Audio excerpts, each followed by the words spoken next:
The red emergency lights bathed the command center in an eerie glow as Commander Jake Morrison watched the tactical display with growing dread. 3 massive alien warships had entered orbit around Kepler 442b just 20 minutes ago, and they weren't responding to any communication attempts. The mining colony, home to 300 civilians and his small security team of 20, was completely defenseless against ships of that size. "Commander, they're launching landing craft," Lieutenant Amy Patterson called out from her station, her voice tight with controlled fear. "I count 40 dropships heading for the surface."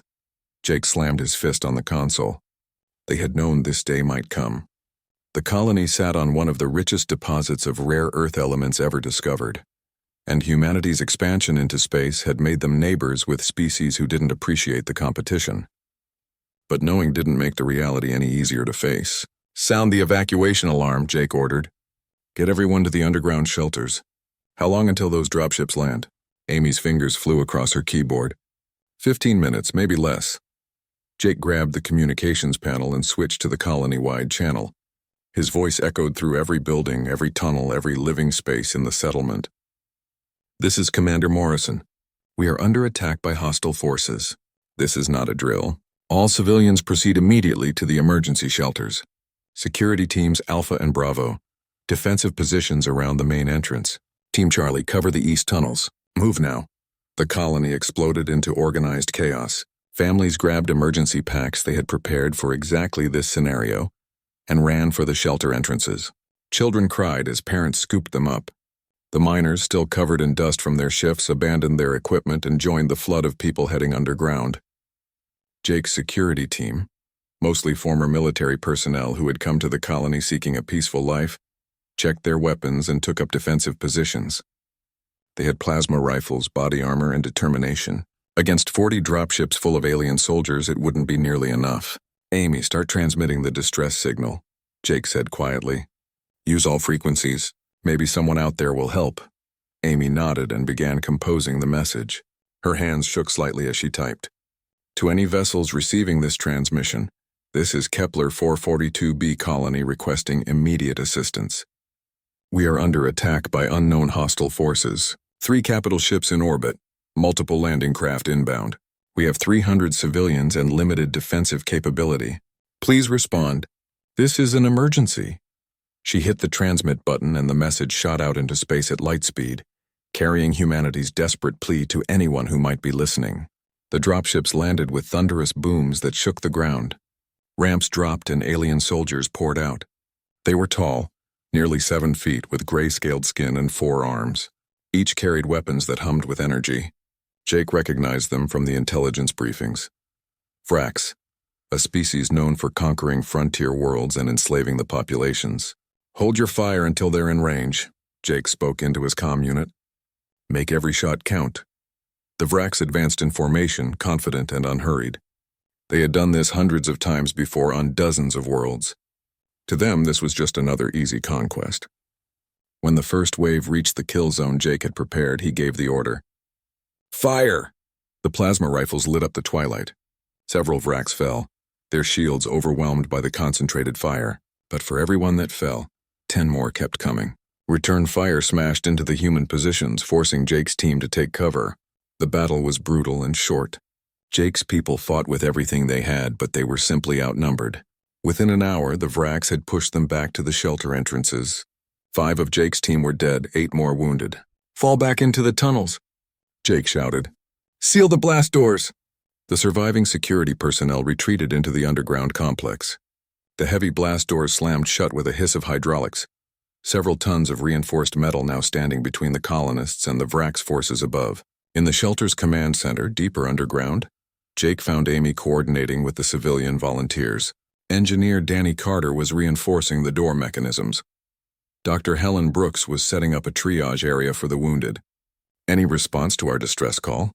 Jake asked, though he already knew the answer from Amy's expression. "Nothing from nearby systems," she said softly.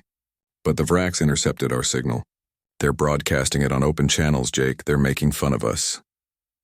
Jake's jaw clenched as Amy played the alien transmission. The Vracs commander's voice came through, translated by their computer. It was laughing. Look at the primitive humans crying for help like infants. Does anyone want to rescue the soft creatures from the easy world? No, I thought not. Humans, you have 72 hours to surrender. Come out and accept your new lives as workers for the Vrax Confederation. Resist and we will dig you out and kill half of you as an example. Around the command center, colonists listened with pale faces. Some of the children started crying again. Jake turned off the transmission. We're not surrendering. Not now, not ever. Amy pulled up a star chart. I sent the distress call in all directions, including toward Earth. But Jake, even if they respond immediately, Earth is 3 weeks away at conventional speeds. We can't hold out that long. Jake studied the display showing their supplies, their weapons, their options. She was right. They had food and water for maybe 2 weeks if they rationed, ammunition for a few days of fighting at most. The Vrax would eventually breach the doors, and when they did, it would be a massacre. Then we make these 3 days cost them dearly, Jake said firmly. We use every trick we know. We make them pay for every meter of tunnel. We show them that humans don't go quietly. Danny Carter spoke up from across the room. The mining tunnels connect to the shelter system. I can rig explosives at key points. If they try to force entry, we can bring half the mountain down on them. Do it, Jake ordered. Amy, keep transmitting that distress call every hour. Maybe Earth heard us. Maybe they're coming. And if they're not? Someone asked. Jake looked around at the frightened faces, at the families huddled together, at his battered security team checking their weapons. These were good people. They had come to this distant world to build something new, to be pioneers. They didn't deserve this. Then we fight anyway, Jake said quietly. Because that's what humans do. We fight for our families. We fight for each other. And we never ever give up. The colonists nodded, drawing strength from his words. They were scared, they were outgunned, but they were not broken. Above them, the Vrax commander settled in for what he expected to be an easy siege. Below, humanity prepared to teach him that nothing involving humans was ever easy. The countdown had begun. The Galactic Council chamber floated in orbit around the neutral world of Zentros Prime, a massive structure where representatives from 47 different species gathered to discuss matters of interstellar importance. Today's session was routine, mostly trade disputes and border negotiations. Then the human distress call from Kepler 442b reached the Council's communication array. Senior Counselor Vex, a being that resembled a floating jellyfish with crystalline features, reviewed the message with casual interest. Another frontier dispute. The Vrax Confederation is attacking a human colony. Should we intervene? Most of the council members barely looked up from their datapads. The Karathi representative, an insect-like creature with multiple eyes, made a clicking sound that translated to laughter. Humans, the species from that overcrowded water world, let them handle their own problems. The Vrax will crush them in days, added the Pelthian delegate, its fur rippling with amusement. I've seen the human vessels. Primitive chemical rockets. Their weapons are kinetic projectiles. They're hardly worth our attention. A junior diplomat from the Zenthari species, a young female named Clix, listened to the discussion with growing concern. She was new to the council, having been assigned there only 3 months ago. Unlike the senior members who dismissed the situation immediately, Clix actually pulled up Earth's file in the galactic database. What she found made her blood run cold. Excuse me, honored counselors, Clix spoke up, her voice trembling slightly. I think we should look more carefully at this situation. Vex turned its attention to her, clearly annoyed at the interruption. Junior diplomat Clix, this is a routine matter. The Vrax are within their rights to claim undefended territory. But Earth is classified as a Class 12 Deathworld, Clix said, projecting the data onto the main display. I don't think the council understands what that means. Several counselors actually laughed. The Karathi representative clicked again. We know what it means. It's a dangerous planet, so what? The humans evolved there, so obviously it's survivable. Clix pulled up more data, her fingers shaking as she worked. Earth's gravity is 1.8 times galactic standard. Its atmosphere contains 21% free oxygen, which is highly reactive and toxic to most species. The planet experiences violent weather patterns, including cyclonic storms with winds exceeding 200 kilometers per hour. It has active plate tectonics causing frequent earthquakes and volcanic eruptions. The oceans contain predators up to 30 meters long. The land hosts pack hunters, ambush predators, and numerous species that evolve specifically to kill. And yet humans are soft, slow creatures. Vex said dismissively. I've met them. They have no natural armor, no venom, no claws. They're not impressive. That's because they didn't need any of those things, Click said urgently. They evolved as persistence hunters. They can run for hours in heat that would kill most species. They can survive injuries that would be fatal to others. Their bodies produce combat stimulants naturally when threatened. And most importantly, they come from a world where everything was trying to kill them for millions of years. The chamber fell silent. A few counselors actually started reading the Earth file now. Clicks continued, pulling up more information. Look at their history. Continuous warfare spanning their entire recorded civilization. They've had not one but two global conflicts involving hundreds of millions of soldiers. They developed weapons that split atoms. They've survived plagues, ice ages, and asteroid impacts. They're survivors, counselors. And we're watching the Vrax attack their colony like it means nothing. Even so, the Pelthian delegate said slowly, the Vrax fleet is battle-tested. The humans have no presence in this region of space. What can they possibly do? Meanwhile, 3 weeks away in terms of conventional space travel, Fleet Admiral Peter Cole stood in the command center of Earth Defense Headquarters, located deep beneath the Colorado Mountains. The distress call from Kepler 442b had arrived 2 hours ago, and the entire military structure of Earth had mobilized. President Lisa Grant appeared on the main view screen, broadcasting from the White House Situation Room. Admiral, what are our options? Peter studied the tactical map, showing the location of the colony and the position of Earth's secret fleet. Madam President, we can deploy the strike force. Captain Ryan Mitchell and the Valiant are ready. We have 12 ships that can make the jump. 12 ships against a Vrax fleet? The President asked. What are their chances? Better than you'd think, Peter said with a thin smile. The Vrax don't know what they're dealing with. They think we're primitives playing with chemical rockets. They've never faced the fleet we've been building in the asteroid belt. The President nodded slowly. How long to reach the colony? 14 days using the new jump drive. We'll cut the travel time by more than half. The colonists have 72 hours before the Vrax deadline, Lisa said quietly. Can they hold out for 2 weeks?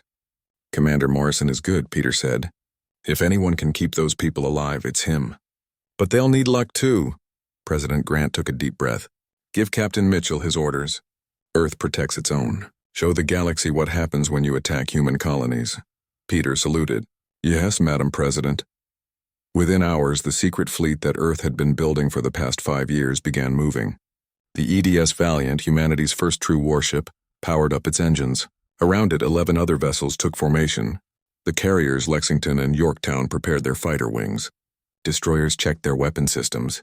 Assault ships loaded with Marines made final preparations. Captain Ryan Mitchell stood on the Valiant's bridge, watching the organized chaos of departure. His executive officer, Commander Beth Turner, approached with a data pad. All ships report ready, sir, Beth said. Colonel Kevin Barnes and his Marines are aboard and secured. We can jump on your command. Ryan looked at the star chart showing the distant colony, so far away and so desperately in need of help. He thought about the families there, the children, the miners who just wanted to build a new life. He thought about Commander Morrison and his team, preparing to fight an impossible battle. All ships, this is Captain Mitchell, Ryan broadcast to the fleet. In 14 days, we're going to arrive at Kepler 442b and show the Vrax what happens when you mess with humanity. We're going to teach the galaxy that humans don't abandon their own. We're going to remind everyone who's watching that Earth is not some primitive backwater to be pushed around. He paused, looking at the faces of his bridge crew. We're Deathworlders. We evolved on a planet that tried to kill us every single day. We survived ice ages, predators, diseases, and our own worst tendencies. We reached the stars not because it was easy, but because we refused to accept limitations. Ryan gripped the armrests of his command chair. Engage jump drives. All ships, let's go bring our people home. The fleet vanished in flashes of blue-white light, jumping across space toward a distant colony that desperately needed them. Back in the Galactic Council chamber, Clicks was still trying to convince the senior members to take action. But Vex and the others had made their decision. They would not interfere with the Vrax operation. Junior Diplomat Clicks, Vex said with finality, you are dismissed. And stop worrying about the humans. They'll surrender soon enough and the matter will be resolved. Clicks returned to her small office, frustrated and scared. She pulled up the long-range sensors tracking the situation at Kepler 442b. The Vracs were settling in for a siege. The humans were trapped underground. Help was weeks away at best. She found herself hoping, against all logic and her own better judgment, that somehow the humans would survive long enough for rescue to arrive. Because if what she had read about Deathworlders was even partly true, the Vracs had made a terrible mistake. Day 3 of the siege found Commander Jake Morrison crawling through a maintenance tunnel, barely wide enough for his shoulders. Behind him, 3 members of his security team followed in silence. Above them, somewhere in the darkness of the mining complex, Vrac soldiers were hunting for a way into the human shelters. Jake had no intention of sitting underground waiting for the enemy to break through. Instead, he had organized his remaining 15 security personnel into small strike teams. They used their knowledge of the colony's tunnel systems to move unseen, setting traps and ambushes for the Vrax patrols. "Hold position," Jake whispered into his comm. Through a ventilation grate, he could see 4 Virac soldiers moving through what used to be the colony's main storage facility. They were being careless, confident that the humans were too scared to come out and fight. They were wrong. Jake signaled his team. On his mark, they burst through concealed panels in the walls. The plasma rifles fired in controlled bursts. 2 Vracs went down immediately, their shields overwhelmed by surprise and concentrated fire. The other 2 tried to return fire, but Jake's team had already disappeared back into the tunnels. "Move, move, move," Jake urged as they ran through the darkness. Behind them, alarms wailed and angry Vracs' voices shouted commands. But the humans knew these tunnels like they knew their own names. By the time Vracs' reinforcements arrived, Jake's team was already a kilometer away, setting up their next ambush.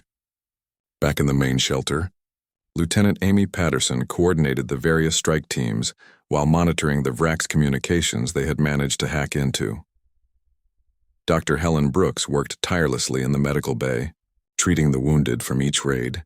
Engineer Danny Carter kept reinforcing the shelter doors and rigging explosives at key tunnel junctions. "Commander Morrison's team is back," Amy reported as Jake and his people slipped through a hidden entrance. "That's the 3rd successful raid today. Casualties?" Danny asked, looking up from his work on the door mechanisms. "None on our side. We took out 6 more Vracs," Jake said, accepting a water bottle from one of the civilians. "How are our supplies holding up?" Amy pulled up the inventory on her screen. "We've got food and water for another 9 days if we keep rationing. Ammunition is our bigger problem. Maybe 2 more days of fighting at our current rate." Jake nodded grimly. They had been holding out for 3 days now, far longer than the Vracs had expected. But the math was simple and brutal. They were running out of time, ammunition, and options. On the surface, Vracs Commander Thelkson paced in his command post, growing more frustrated with each passing hour. The humans were supposed to have surrendered by now. Instead, they were fighting back with a ferocity he had never encountered before. His forces had suffered over 50 casualties, and they still hadn't breached the main shelter doors. "How much longer until we break through?" Thelkson demanded of his engineering officer. "The doors are reinforced beyond anything we expected, Commander. And the humans keep attacking our engineers whenever they get close. We need at least another week to—" "A week?" Thelkson roared. "Unacceptable. These are primitive creatures from a backwater world. How are they holding out against the mighty Vracs?" What Thelkson didn't understand was that humans had spent thousands of years learning how to fight on their brutal homeworld. They knew how to use terrain to their advantage. They knew how to hit and run. They knew how to make every shot count when ammunition was limited. Most importantly, they knew how to fight when cornered because Earth had taught them that surrender often meant death anyway. On day 6, Jake led his largest raid yet. 20 Vracs were moving heavy drilling equipment toward the shelter's north entrance, preparing to breach the doors by force. Jake couldn't allow that. His team had rigged the canyon above the north entrance with mining explosives, the same charges they used to blast through rock to reach mineral deposits. As the Vracs convoy moved into position, Jake gave the order. The explosion was massive. Tons of rock came crashing down, burying the drilling equipment and 15 armored vehicles under an avalanche. The shockwave could be felt throughout the entire complex. Thelkson watched in fury as his drilling operation vanished under the rock slide. These humans were costing him time, resources, and most importantly, honor. Other Vracs commanders were watching this operation, expecting an easy victory. Instead, he was being humiliated by primitives, orbital bombardment, Thelkson ordered coldly. Begin shelling suspected human positions. From orbit, his warships began firing on the surface. Plasma bolts rained down, turning parts of the colony into molten glass. But the humans were too deep underground. The bombardment did little except destroy what remained of the surface structures. Across the galaxy, more species were watching the situation unfold. What had started as entertainment, mocking the weak humans and their desperate distress call, had become something else. The humans weren't surrendering. Against all odds, they were still fighting. Junior diplomat Clix watched the updates from her office in the Galactic Council station. 6 days and the humans still held out. She had reviewed their military history again, reading accounts of human battles throughout their violent past. She understood now. Humans didn't fight because they thought they could win. They fought because they refused to lose without making the cost unbearable for their enemies. The betting pools that had formed across various alien networks were starting to shift. Some species were actually placing bets on the humans surviving until help arrived, though most still considered that impossible. In the shelter on Kepler 442b, the situation was deteriorating despite the successful raids. Jake's team was down to 12 people. 5 more had been killed in the fighting. 3 were too badly wounded to continue. Ammunition was almost gone. They had food for maybe 5 more days. In a rare quiet moment, Jake found Amy staring at the star chart showing Earth's location. "Still no response?" Jake asked softly. Amy shook her head. "Nothing. Either they didn't receive our message or they can't get here in time." She turned to look at him and he saw tears in her eyes. "Jake, we've done everything we can. Maybe we should consider—" "No," Jake said firmly. "We're not surrendering. Not to those butchers up there." "But the children," Amy whispered. "The families. If we keep fighting, the Vraks might kill everyone when they finally break through." Jake was quiet for a long moment. She was right, and he knew it. Every tactical calculation said they should surrender now, accept slavery, and at least survive. But something deep in his human core refused to accept it. "Let's give it 3 more days," Jake said finally. "If help hasn't come by then, we'll discuss options." Amy nodded, understanding that even this concession was painful for him. That night, day 7 of the siege, Jake gathered all the colonists in the main shelter hall. Children sat with their parents. The wounded lay on stretchers. His battered security team stood at attention. "I know you're all scared," Jake began. "I know this looks hopeless, but I need you to understand something. We've held out for 7 days against a force that expected us to collapse in hours. We've shown them that humans don't break easily. We've made them pay for every meter of ground. And somewhere out there, Earth knows we're in trouble. I have to believe they're coming." An older miner named Gary spoke up. "And if they don't come in time?" Jake met his eyes. "Then we make our stand here.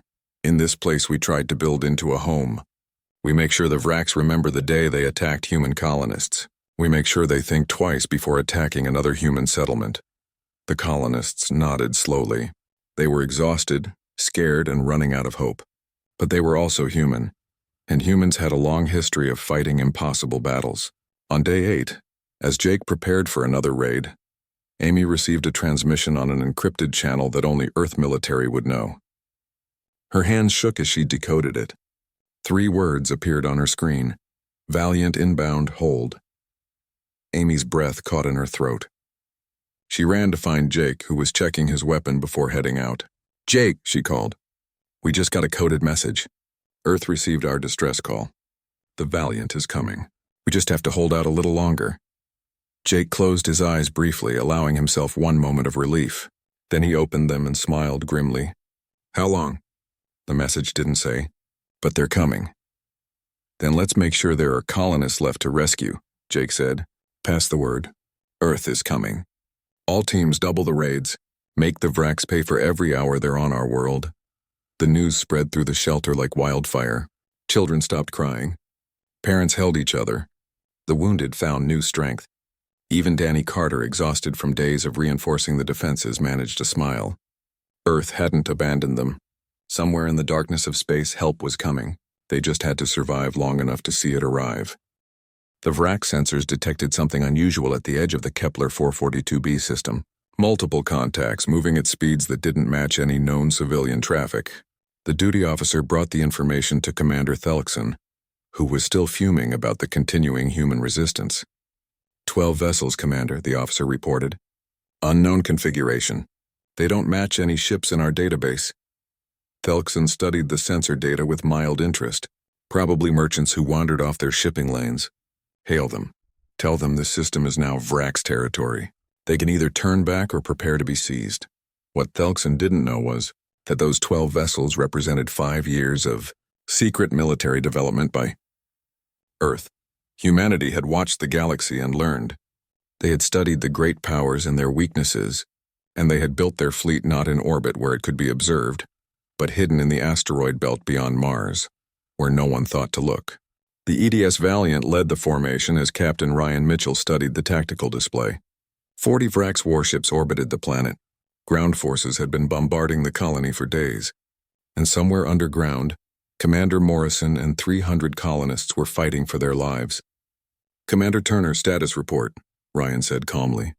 Beth Turner moved efficiently between stations, gathering information. All ships report combat ready. Marines are secured for action. Fighter wings are prepared to launch on your command. Weapon systems are charged and ready. Ryan nodded. Open a channel on all frequencies. Let's announce ourselves properly. The communications officer worked quickly, and suddenly every receiver in the system lit up with the same message. Ryan's voice was calm, professional, and absolutely cold. This is Captain Ryan Mitchell of the Earth Defense Ship Valiant. You have attacked a human colony. You have killed human civilians. You have mocked our distress call and broadcast it for entertainment. You now have 70 seconds to power down your weapons, disable your engines, and prepare to be boarded. This is your only warning. On the surface of Kepler 442b, Jake and Amy heard the broadcast in the shelter's command center. For a moment, they just stared at each other in disbelief. Then Amy started crying, and Jake pulled her into a fierce hug. Around them, colonists began cheering. On Thelkson's command ship, the bridge crew erupted in laughter. 12 small vessels demanding that 40 Virax warships surrender. The idea was so absurd it was funny. Respond to them, Thelkson ordered between laughs. Tell them to run home before we add them to our slave pens. But junior diplomat Clix, watching from the Galactic Council station light years away, felt her blood run cold. She had read the reports about Earth's military history. She had studied their wars, their tactics, their absolute refusal to accept defeat, and she remembered the classification. Class 12 Deathworld. They're actually going to fight, Clix whispered to herself. The Vrax have no idea what they've done. The betting pools across the galaxy saw the odds shift dramatically. Some species began betting heavily on an Earth victory. Others thought it was madness. The most watched livestream in recent galactic history began as thousands of species tuned in to watch what would happen next. Ryan Mitchell didn't wait for the 70 seconds to expire. At 61 seconds, he leaned forward in his command chair and spoke 2 words. Weapons free. The Valiant opened fire first. Her main railguns, designed to operate in Earth's high gravity and built to tolerances that alien engineers considered impossible, fired depleted uranium rounds at a significant fraction of light speed. The first salvo hit 3 Vrax cruisers before their shields could even activate. The rounds punched through their hulls like paper, and the cruisers simply came apart. The rest of the Earth fleet engaged simultaneously. The destroyers moved with a speed and agility that shocked the Vrax. Ships built to operate in Earth's crushing gravity, crewed by humans whose reflexes were honed by evolution on a death world, danced through space like predators. The carriers Lexington and Yorktown launched their fighter wings. Small, fast craft piloted by humans whose bodies could tolerate G-forces that would kill most alien pilots. The fighters swarmed over the Vrax formation, their weapons tearing into the larger ships with devastating precision. Evasive maneuvers. Thelkson screamed as a railgun round missed his bridge by meters. Return fire! Kill those primitives! But the Vrax ships, designed for fighting other species with similar technology, were simply outmatched. Their shields couldn't stop the kinetic force of the railgun rounds. Their weapons couldn't track targets moving with inhuman speed. Their hulls, built to galactic standard specifications, crumbled under the assault. Commander Beth Turner coordinated the fleet's movements from her station on the Valiant. She had trained for this her entire military career. Every simulation, every war game, every tactical exercise had prepared her for this moment. Her voice was calm as she directed the fleet's dance of death. Lexington, break left and engage those 3 cruisers. Yorktown, launch second fighter wing to screen our flanks. Destroyers Cooper and Manning hit that battleship with concentrated fire. The Earthships moved as one coordinated unit. Years of training in Earth's brutal military academies, decades of human warfare refined and perfected, all came together in 18 minutes of devastating combat. Ryan watched the tactical display as Vrak ships disappeared from sensors one by one. A part of him felt satisfaction. These aliens had attacked human colonists. They had killed civilians. They had laughed at humanity's distress call. Now they were learning the price of that mistake. "Sir, the Vrak's flagship is signaling surrender," the communications officer reported. Ryan's expression didn't change. Denied. They had their chance to surrender. They mocked it, remember? The Valiant's railguns spoke again, and the Vrak's flagship broke apart in a ball of expanding plasma. Across the galaxy, species watching the battle sat in stunned silence. The humans weren't just winning. They were dominating. The Vrak's Confederation, a major military power, was being destroyed by 12 ships from a species most considered primitive. Clix watched with a mixture of horror and vindication. She had tried to warn the Council. She had tried to explain what a deathworld species meant. Now everyone was learning that lesson in the harshest way possible. On the surface of Kepler 442b, the Vrak's ground forces watched in growing panic as their fleet died in orbit. Felixson had retreated to his command post, desperately trying to rally his forces. "All ground units, fortify positions. We'll hold the surface until reinforcements arrive." But no reinforcements were coming. The last Vrak ship exploded in a flash of light, and suddenly the sky above Kepler 442b belonged to Earth. Ryan stood and straightened his uniform. "Commander Turner, you have the bridge. Signal Colonel Barnes. Tell him it's time to take our colony back." The assault ships dropped from orbit carrying the Marine Expeditionary Force. These weren't security personnel with plasma rifles. These were professional soldiers from Earth, trained in the most brutal military traditions humanity had developed over thousands of years of warfare. They wore powered armor that amplified their already impressive strength. They carried weapons that made the colonists' rifles look like toys. Colonel Kevin Barnes stood in the lead dropship as it descended through the atmosphere. Around him, his Marines checked their weapons one final time. They had trained for this. Urban combat, tunnel fighting, close quarters battle. They were ready. The dropship landed hard and the ramp dropped. Kevin was the first out, his rifle up and scanning for targets. His Marines poured out behind him in a disciplined wave of violence. The Vrak's ground forces tried to resist. They had numerical superiority in defensive positions. It didn't matter. The Marines tore through them like a force of nature. What the Vrak's thought was armor proved useless against human weapons. What they thought were strong defensive positions were overrun in minutes. Kevin led his team to the shelter entrance where Jake's security team was still holding the line. The blast doors opened and Jake Morrison stumbled out looking exhausted but alive. "Colonel Barnes, United States Marine Corps," Kevin said, extending his hand. "We're here to take you home." Jake shook his hand, then pulled him into a brief hug. "About damn time." Behind Jake, colonists began emerging from the shelter. Children blinked in the daylight they hadn't seen in 12 days. Families held each other. Amy stood next to Jake, tears streaming down her face as she watched the Marines securing the area. Dr. Helen Brooks immediately began coordinating with the fleet medical teams. Danny Carter started assessing what could be salvaged, and Jake just stood there, watching Earth's flag being raised over what remained of the colony. "Earth protects its own," Kevin said quietly, standing beside him. "That's the message Admiral Cole wanted me to deliver." Jake nodded, too overwhelmed to speak. Overhead, the Valiant and the rest of the fleet maintained orbit, silent and watchful. The galaxy had just learned a very important lesson about humanity. And that lesson was simple. You can attack humans, you can hurt them, you can even kill them. But if you do, the rest of humanity will come for you, and they will show no mercy. The morning sun rose over Kepler 442b for the first time in 2 weeks, without the shadow of Vrak's warships blocking its light. Colonel Kevin Barnes walked through what remained of the colony, his Marines maintaining security while civilian contractors from the fleet began preliminary repairs. The destruction was extensive, but the colony would survive.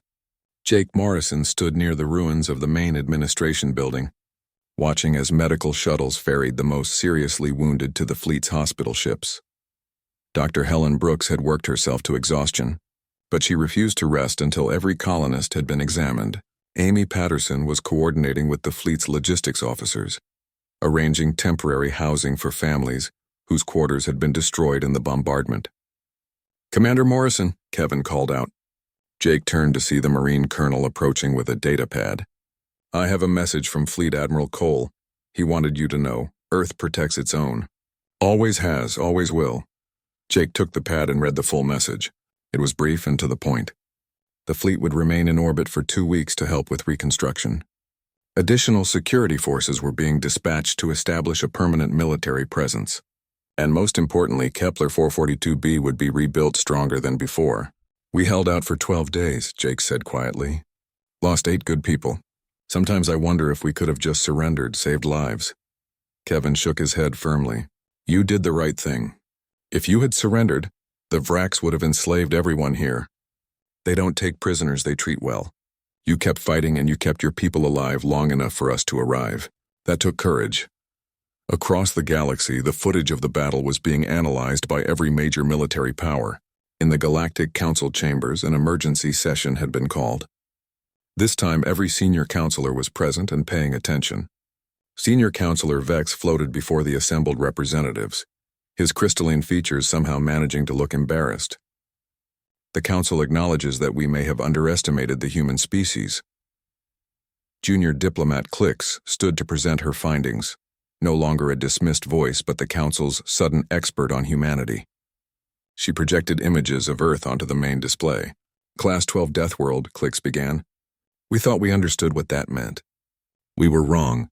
Earth's gravity is 1.8 times galactic standard. That means every human is essentially wearing a weighted suit by our standards.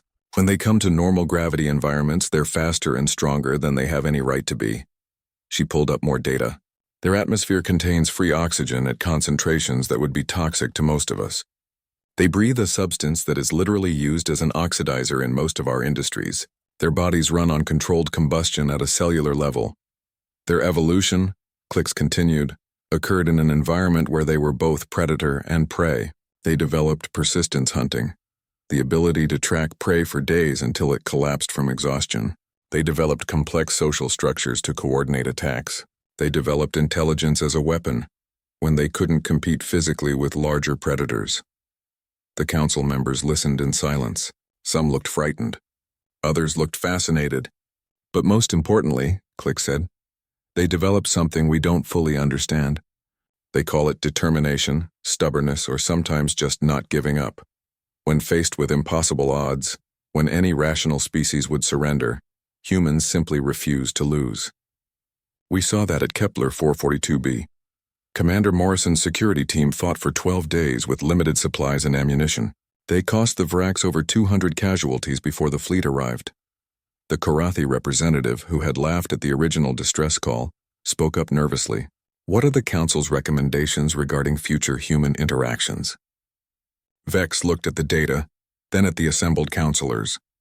"The Council formally recognizes Earth as a sovereign power and extends an invitation for them to join as full members. Additionally, we issue a galaxy-wide directive. Human colonies, vessels, and citizens are under Galactic Council protection. Any attack on human interests will be considered an attack on the Council itself." The vote was unanimous. No one wanted to be the next species to learn about Deathworlders the hard way. On Earth, President Lisa Grant stood in the Oval Office watching the fleet return transmissions. The Valiant and her sister ships were coming home as heroes, but more importantly, they had announced to the galaxy that humanity was not to be trifled with. Fleet Admiral Peter Cole entered the office looking tired but satisfied. "We've received the Council's invitation, Madam President. They want us to join as full members." Lisa studied the formal document that had been transmitted. "After they ignored our colonists' distress call and let the Vraks attack? After they dismissed us as primitives?" Peter allowed himself a small smile. "They learned their lesson. The hard way, but they learned." "What do you recommend, Admiral?" "Accept the invitation, but on our terms," Peter said firmly. "We join as equals, not as junior partners. We maintain our military. We protect our colonies.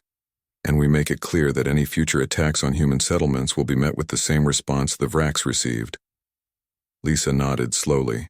"Draft the acceptance letter. But make our position clear. Earth will be a partner in the galactic community, but we will not be pushed around." On Kepler 442b, the reconstruction was proceeding quickly. The Marines had established a secure perimeter. Engineers from the fleet were helping Danny Carter repair the critical infrastructure. Temporary housing units had been set up for families whose homes were destroyed. In the evening, Jake and Amy stood on a hill overlooking the colony. The fleet hung in the sky above them, a constant reminder that Earth was watching over its people now. "What happens next?" Amy asked. "We rebuild," Jake said simply. "But this time we have backup. Captain Mitchell told me they're establishing a permanent fleet base in this system.